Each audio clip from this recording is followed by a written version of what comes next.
इस channel प्रकर्ष classes में आप सभी का स्वागत है। इस वीडियो में हम बजट का किस प्रकार से निर्माण होता है, संसद में उसका प्रस्तुतिकरण और अनुमोदन किस प्रकार से होता है, इसके ऊपर चर्चा करेंगे। सबसे पहले हम देखेंगे कि बजट का निर्माण किस प्रकार से होता है। तो बजट के पहला पॉइंट रहेगा इसमें बजट का निर्माण, और बजट के निर्माण में निम्नांकित बिंदुओं को स्पष्ट किया गया है। पहला पॉइंट है, देखिए, बजट के अनुमान तैयार करना। सबसे पहले जो है, जितना खर्च किया जाना है आगामी वर्ष में और जितनी आय प्राप्त होनी है उसके अनुमान तैयार किए जाते हैं, और ये अनुमान जो है वित्त मंत्रालय तैयार करता है। तो उसकी क्या प्रक्रिया रहती है वो समझिए। वित्त वर्ष प्रारंभ होने से 7 से 8 माह पूर्व, यानी वित्त वर्ष प्रारंभ होता है 1 अप्रैल को, तो 1 अप्रैल से 7 या 8 महीने पूर्व यानी सितंबर अक्टूबर में, यानी अगला जो वित्त वर्ष प्रारंभ हो रहा है उसके 7-8 माह पूर्व सितंबर अक्टूबर जो महीने पड़ते हैं उसमें क्या करता है वित्त मंत्रालय वो समझिए। वित्त मंत्रालय सभी मंत्रालयों और विभागों को, यानी दूसरे जितने भी मंत्रालय और विभाग हैं उनको एक परिपत्र यानी सर्कुलर और एक प्रपत्र फॉर्मेट भेजता है और कहता है कि इसको भर के दीजिए। उस फॉर्मेट में जानकारी होती है कि आगामी वर्ष में आप किन किन मदों पर कितना व्यय करेंगे और साथ ही साथ आपको किन किन मदों से आय प्राप्त होती। तो इनके माध्यम से आगामी वित्त वर्ष में उनके द्वारा किए जाने वाले व्ययों, यानी अनुमान जो शब्द हम यूज़ कर रहे हैं वो खर्च के लिए यूज़ कर रहे हैं, व्ययों के लिए, एक्सपेंडिचर के लिए के बारे में सूचना मांगता है। इसके अलावा इन प्रपत्र में मंत्रालयों व विभागों को आगामी वर्ष में प्राप्त हो सकने वाली आयों और प्राप्तियों का भी विवरण होता है। तो जैसा मैंने बताया कि अनुमान में खर्च कितने किए जाएंगे, साथ ही साथ ये उस प्रपत्र में भरना होता है कि आगामी वर्ष में उन विभागों या मंत्रालयों को आय कितनी प्राप्त होती। तो ये वित्त मंत्रालय सभी मंत्रालयों को, गृह मंत्रालय हुआ, रक्षा मंत्रालय हुआ, रेलवे मंत्रालय हुआ, सूचना एवं प्रसारण मंत्रालय हुआ, जितने भी मंत्रालय और विभाग हैं भारत सरकार के, उन सभी को ये प्रपत्र और सर्कुलर भेजता है 7-8 महीने पूर्व। उसके बाद क्या होता है, विभिन्न मंत्रालय और विभाग इन परिपत्र व प्रपत्रों को अपने क्षेत्रीय, अधीनस्थ और स्थानीय कार्यालय को, अब जितने भी विभाग या मंत्रालय हैं उनके अधीन जो कार्यालय आते हैं उन सब कार्यालयों को, चाहे वो क्षेत्र में, राज्यों में स्थित हो, चाहे किसी ज़िले पे स्थित हो, उनको भेज देते हैं। तो ये फिर वापस भर के इसी चैनल से वापस आएगा। तो देखिए इस जो प्रपत्र होता है इसमें क्या क्या सूचनाएं मांगी जाती है, जो देखिए। पहला तो विनियोग का आशय यहाँ खर्च से या अनुमानों से ही है। तो विनियोग के शीर्षक और उपशीर्षक, यानी ये जितने भी खर्च होते हैं भारत सरकार के उन सभी को कुछ हेड्स यानी शीर्षक और सब हेड प्रदान किए गए हैं। ये अंक गणितीय अंक प्रदान किए गए हैं। जैसे मान लीजिए 2202 ये एक हेड है, ये किसी विशेष मद को इंगित करता है कि उससे संबंधित खर्च, जैसे 2235 तो इस तरह से हेड होते हैं। जैसे ये सामाजिक सुरक्षा का हेड है कि सामाजिक सुरक्षा में कितना खर्च किया जाएगा, तो रक्षा में कितना खर्च किया जाएगा, वेतन में कितना खर्च किया जाएगा। ये सभी हेड्स अलग अलग अंक प्रदान किए गए हैं इसको। इसमें भी ये देखिए कि 2 जो आगे लगता है वो जो होता है खर्च के लिए होता है और 2 नहीं लगाएंगे। जैसे हम कहें 0202 तो 0202 आय के लिए इंगित किया जाएगा उसी में, लेकिन यदि आगे 2 और लगा दिया जाता है यानी 2202 बना दिया जाता है इसको, तो ये 2 जो है ये व्यय को इंगित करता है। तो इस प्रकार से ये हेड्स बनाए जाते हैं विभिन्न मदों के, उन मदों के लिए, और फिर उसमें क्या मद होगी, उपमद होगी, उसके लिए अलग हेड बनाया जाएगा। उदाहरण के रूप में जैसे 2202 एजुकेशन का हेड है मान लीजिए, तो एजुकेशन के हेड में वेतन के लिए फिर 2202 फिर 01 इस तरह से, और एजुकेशन में ही आपको जैसे मान लीजिए कार्यालय के खर्चे करने हैं, कार्यालय व्यय, कार्यालय में खर्च करना है, टेलीफोन का खर्च, बिजली का खर्च, तो 220205 इस तरह से। तो इस तरह उप हेड भी बनाए जाते हैं। मैन हेड हो गया 2202 और उसके उप हेड बनाए गए हैं। तो इस प्रकार से एजुकेशन में हुआ, आपके सामाजिक सुरक्षा में हुआ, रक्षा में हुआ, विदेश मंत्रालय में हुआ, रेलवे में हुआ, सबके अलग अलग अंक निर्धारित किए गए हैं। इन अंकों को हम हेड कहेंगे। फिर इन अंक में ही और जो है अंक दिए हैं, जैसा अभी मैंने बताया 2202 बताया आपको, और 2202 के अलावा आपको बताया 220201 वेतन का, 220205 आपके फर्नीचर कार्यालय खर्च का, माफ़ कीजिए, कार्यालय खर्च, और जो भी कार्यालय खर्च में आया, चाहे पानी का हो या बिजली का हो, टेलीफोन का खर्चा हो, स्टेशनरी का हो, सब 05 में डाले गए। इस प्रकार से ये हेड और सब हेड बनाए जाते हैं। तो ये अंक हैं और कुछ नहीं है, यानी नाम के बजाय अंकों से संबोधित किया जा रहा है खर्चों को। इसके बाद देखिए गत वर्ष की वास्तविक आय व्यय। गत वर्ष में आपको कितने वास्तव में खर्च हुए, क्योंकि अब गत वर्ष पूरा हो चुका है, वर्तमान 3 वर्ष है। देखिए, एक है गत वर्ष, एक है वर्तमान या चालू वर्ष जिसे कहें, और एक है आगामी वर्ष। 3 वर्ष है। बजट जो बनाया जा रहा है वो आगामी वर्ष का बनाया जा रहा है। गत वर्ष जो पूरा हो चुका है, जैसे मान लीजिए वर्ष 2000, हम इसकी बात करें 2020-21 की, तो 2020-21 चालू वर्ष हुआ और गत वर्ष हुआ 2019-20। तो 31 मार्च 20 को गत वर्ष समाप्त हो चुका है। तो उसके वास्तविक आंकड़े अब आपके पास उपलब्ध है, वो भर रहे हैं। चालू वर्ष है 20-21 और आगामी वर्ष जिसका बजट बनाया जा रहा है वो है 21-22। तो इस प्रकार से ये 3 वर्ष हुए, 19-20, 20-21 और 21-22। तो गत वर्ष यानी 19-20 के वास्तविक आंकड़े बढ़ने हैं।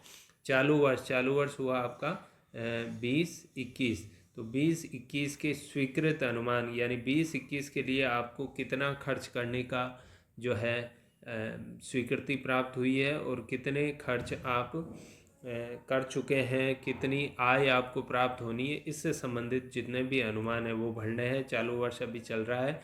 चालू वर्ष में ही कई बार संशोधित किया जाता है, जो खर्च था उसको बढ़ाया जाता है या कम किया जाता है, तो उससे संबंधित अनुमान।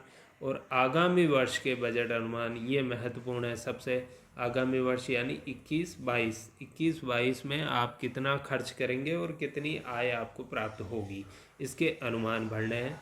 और साथ ही साथ कोई घटत बढ़त हुई हो, गत वर्ष से तुलना करें, चालू वर्ष से तुलना करें, उसका भी विवरण इसमें भरना है। तो इस प्रकार से बजट के लिए जो प्रपत्र भेजा जा रहा है उसमें गत वर्ष के वास्तविक अनुमान, यानी जो वास्तव में आपने आय और व्यय प्राप्त किए हैं, वो चालू वर्ष के स्वीकृत अनुमान कितना स्वीकृत हुआ है और फिर बाद में उसमें कितना संशोधित हुआ है वो भरना है, और आगामी वर्ष के बजट अनुमान भरना है। साथ ही साथ घटत बढ़त कमी बेशी का विवरण भी भरना है। स्थानीय कार्यालयों के पास ये प्रपत्र आता है, मंत्रालय से नीचे आता है। तो मंत्रालय से क्षेत्रीय कार्यालय, फिर स्थानीय कार्यालय तक आता है। स्थानीय कार्यालय इसको भर के भेजते हैं।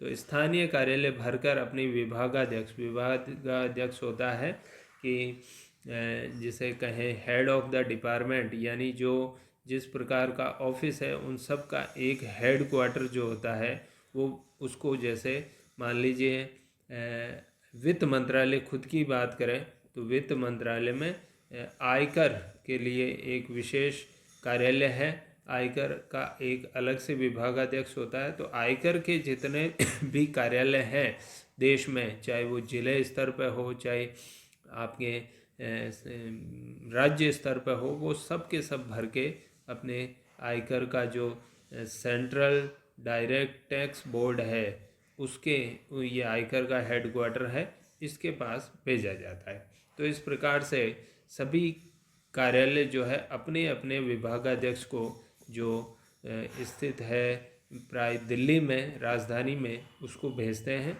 और विभागाध्यक्ष इनकी समीक्षा और समेकन, समीक्षा करता है कि खर्च ज़्यादा तो नहीं है, क्या इसको कम किया जा सकता है, क्या ये खर्च ऐसा है कि नया ही प्रकार का खर्च है या चालू ही जो जो हमेशा खर्च होते आ रहे हैं वैसा ही खर्च है या एकदम नया है। इन सब की समीक्षा करने के बाद इनको एकीकृत करता है। जितने भी कार्यालय हैं उस विभागाध्यक्ष के अंडर में, उन सभी, चाहे जिला स्तर पर हो और चाहे राज्य स्तर पर हो, उन सब के खर्च को कंसोलिडेट करता है, एक जगह करता है, एकीकरण करता है। तो फिर अपने अपने मंत्रालय को प्रेषित करता है। अब विभाग अध्यक्ष अपने मंत्रालय क्या करता है, मंत्रालय फिर जितने भी विभाग हैं उस मंत्रालय में, जैसे एक मंत्रालय है उसमें 4 विभाग हैं, तो चारों विभागों के जो अनुमान है उनकी समीक्षा करता है और फिर उनको एक जगह करता है। तो इस प्रकार से हम देखेंगे कि ये इस प्रकार से चलेगा कि जैसे एक मंत्रालय है, मंत्रालय के अधीन मान लीजिए ABCD 4 विभाग हैं और विभागों के अधीन फिर बहुत से क्षेत्रीय कार्यालय हैं। तो इन सब का इकट्ठा करके मंत्रालय जो खर्च है ये नीचे से ऊपर चलेगा। मंत्रालय, क्षेत्रीय कार्यालय और स्थानीय कार्यालय अपने विभागाध्यक्ष को भेजेंगे, विभागाध्यक्ष मिलके मंत्रालय को भेजेंगे और मंत्रालय उस खर्च को सारा कंसोलिडेट करेगा, एक जगह कर देगा। तो इस प्रकार से ये सारा खर्च एक जगह एक मंत्रालय के नाम से होगा।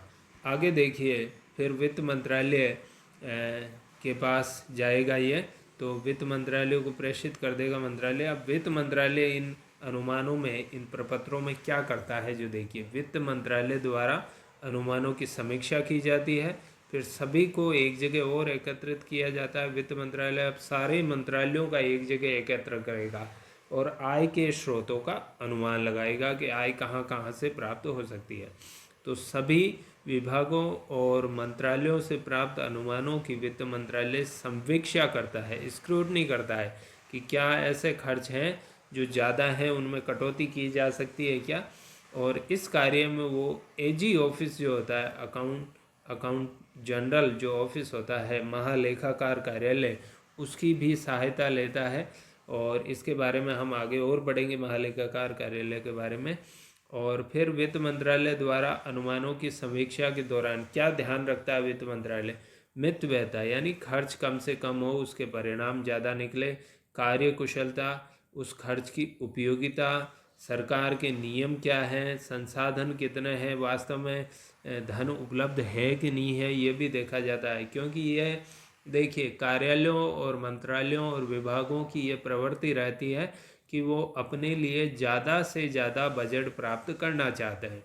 लेकिन वित्त मंत्रालयों को चूँकि सभी को बजट देना है, सभी को राशि देनी है, इसलिए वित्त मंत्रालय ये देखेगा कि कहीं उन कार्यालयों ने, मंत्रालयों ने अपने लिए ज़्यादा धन तो नहीं मांग लिया है। तो वो इसलिए उस मांगी गई राशि की समीक्षा करता है, देखता है कि वो धन जो है कितना उसके लिए उपयोगी है, सरकार के जो उद्देश्य हैं उनको प्राप्त करने के लिए मांगी गई राशि कितनी उपयोगी है, उसके पास, सरकार के पास इतना धन उपलब्ध है या नहीं है, और सरकार के नियम क्या है धन अलॉटमेंट को लेके, ये सारी चीज़ें वित्त मंत्रालय देखता है। फिर वो अनुमानों को जब एक जगह कंसोलिडेट करता है तो वापस उनको 3 भागों में बांटता है। 3 भागों में कैसे बांटेगा, देखिए, एक है स्थायी प्रभार। स्थायी प्रभार यानी स्थायी खर्च जो हर साल होते आ रहे हैं, यानी शुरू से चल रहे हैं, जैसे ब्याज, सरकार ने लोन ले रखे हैं या मंत्रालयों इत्यादि को लोन प्राप्त है तो उन पर ब्याज देना है।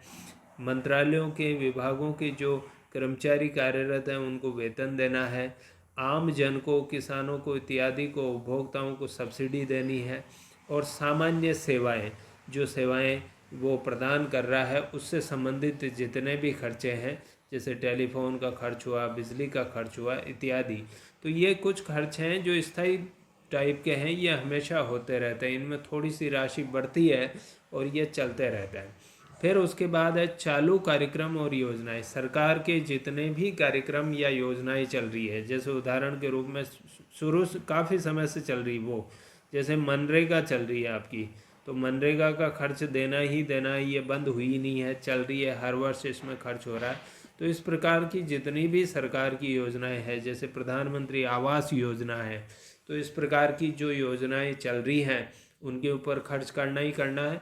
और तीसरा आता है नए कार्यक्रम, बिल्कुल ऐसे कार्यक्रम जो इस साल उनका जो है कार्यक्रम निर्माण हुआ है, योजनाएं बनी हैं और अगले वित्त वर्ष से वो शुरू की जानी है। तो जो आगामी वित्त वर्ष में शुरू किया जाना प्रस्तावित है, तो अब क्या करता है, इन तीनों की समीक्षा में देखिए क्या नियम फॉलो करता है वित्त मंत्रालय, ये समझिए। प्रथम दो यानी स्थायी और चालू कार्यक्रम को वित्त मंत्रालय केवल सामान्य समीक्षा करता है, यानी सरसरी दृष्टि से देखता है, क्योंकि वो जो खर्च हैं वो होते आ रहे हैं वर्ष दर वर्ष, तो उन पे है जो है ज़्यादा उसको देखने की आवश्यकता नहीं है। जैसे पिछले साल जितना खर्च हो रहा है थोड़ी सी उसमें वृद्धि हो सकती है, इसलिए उसको ज़्यादा उसे देखने की आवश्यकता नहीं है। लेकिन नए कार्यक्रम और योजनाओं की गहन समीक्षा करता है, क्योंकि जब नया कार्यक्रम शुरू होता है तो ऐसा नहीं है कि वो एक साल में होके ही समाप्त हो जाएगा, वो आगे भी चलता रहेगा। तो इस दृष्टि से देखता है कि धन की व्यवस्था है कि नहीं, तो इन नवीन कार्यक्रमों या वह योजनाओं की आवश्यकता क्या ज़रूरी है, क्या उसे चालू करना या उसके लिए धन आवंटित करना, धन की व्यवस्था कहाँ से होगी, उसके स्रोत देखता है, वो कार्यक्रम कितना उपयोगी है। इन सभी पहलुओं पर सूक्ष्म विचार वित्त मंत्रालय करता है। तो नए में विशेष तौर से ध्यान लगाता है, जो नियमित खर्च है उन पे इतना नहीं लगाता है। सभी अनुमानों की समीक्षा के बाद वित्त मंत्रालय इन अनुमानों को समेकित या एकीकृत यानी एक जगह कर लेता है और इसके उपरांत मंत्रालय आय स्रोतों के बारे में अनुमान लगाता है। अब आय के बारे में अनुमान लगाता है कि आय कहाँ से प्राप्त होगी, और इस बारे में वह अपने अधीनस्थ, अभी मैंने बताया कि कुछ अधीनस्थ कार्यालय होते हैं सभी विभागों के, तो वित्त मंत्रालय के भी अधीनस्थ कार्यालय हैं। कौन से कार्यालय हैं? केंद्रीय प्रत्यक्ष कर बोर्ड, सीमा शुल्क एवं उत्पाद शुल्क बोर्ड, ये आय प्राप्त करने वाले कार्यालय हैं वित्त मंत्रालय के लिए। तो इनसे भी परामर्श करता है, इनसे जो है कंसल्ट करता है कि आय कितनी प्राप्त होगी। प्रत्यक्ष कर का जैसे उदाहरण है आयकर आपका, तो इस प्रकार से इन सभी कार्यालयों से जो है कंसल्ट करता है कि आय कितनी प्राप्त होगी। अब जब बजट ये लगभग तैयार हो जाता है, यानी कितना खर्च किया जाना है वो तैयार है, कितनी आय प्राप्त होगी उसका अनुमान तैयार है, तो इसके बाद वित्त मंत्रालय इन समेकित बजट अनुमानों को, समेकित का अर्थ है एक जगह किए हुए, कंसोलिडेट किए हुए, इन बजट अनुमानों को वित्त मंत्रालय मंत्री परिषद के समक्ष प्रस्तुत करता है। मंत्री परिषद इसके प्रत्येक भाग और मद पर चर्चा करती है और वित्त मंत्री उन पर अपनी टिप्पणियां प्रस्तुत करता है। मंत्री परिषद की स्वीकृति के बाद बजट को संसद में प्रस्तुत करने से पूर्व इसको दो भागों में विभक्त कर दिया जाता है। एक तो वार्षिक वित्तीय विवरण, जिसे हम बजट कहते हैं, क्योंकि ये ध्यान रखिए संविधान में बजट शब्द का प्रयोग नहीं किया गया है, बजट के लिए वार्षिक वित्तीय विवरण कहा है, जिसमें आय और व्यय का पूरा ब्यौरा है आगामी वर्ष में अनुमानित। दूसरा, अनुदानों की मांगे। अनुदानों की मांगों का अर्थ है कि प्रत्येक मंत्रालय कितना खर्च करेगा, इसकी मांग करना, इसका प्रावधान करना, तो ये हम देखेंगे आगे। और तो इस प्रकार से जो है इन सब चीज़ों को संसद में प्रस्तुत किया जाना है और संसद में प्रस्तुत करने से पूर्व दो भागों में, एक वार्षिक वित्तीय विवरण और एक अनुदानों की मांगे, यानी प्रत्येक मंत्रालय का खर्च का विवरण, अनुदानों की मांगे, तो इन दो में विभाजित कर देता है। इस वीडियो में हम इतना ही रखेंगे। अगले वीडियो में हम देखेंगे कि बजट संसद में प्रस्तुत किस प्रकार किया जाता है और संसद में उसके ऊपर क्या क्या कार्य होते हैं उनका हम विवरण देखेंगे। इस वीडियो में फ़िलहाल इतना ही। यदि ये वीडियो आपको अच्छा लगा हो, पसंद आया हो, तो इसे लाइक कीजिए, मेरे चैनल को सब्सक्राइब कीजिए और अपने दोस्तों के साथ इस वीडियो को शेयर कीजिए। धन्यवाद।